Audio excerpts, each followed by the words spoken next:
Birileri susturmaya çalıştıkça, hakikat daha da gür yankılanır. Sonuna kadar okuyun ve dinleyin. Ders alın. Suya sormuşlar.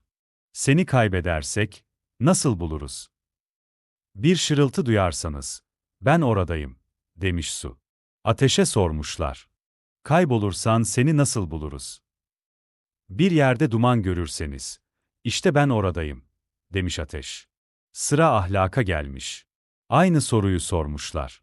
Kaybolursan seni nasıl buluruz? Ahlak cevap vermiş. Beni kaybederseniz, asla bir daha bulamazsınız. Ben tarihi inceledim. Ve kendim bizzat yaşadım. Acımasız gerçek şu. Bir birey ahlakını kaybederse, sadece şerefini kaybeder.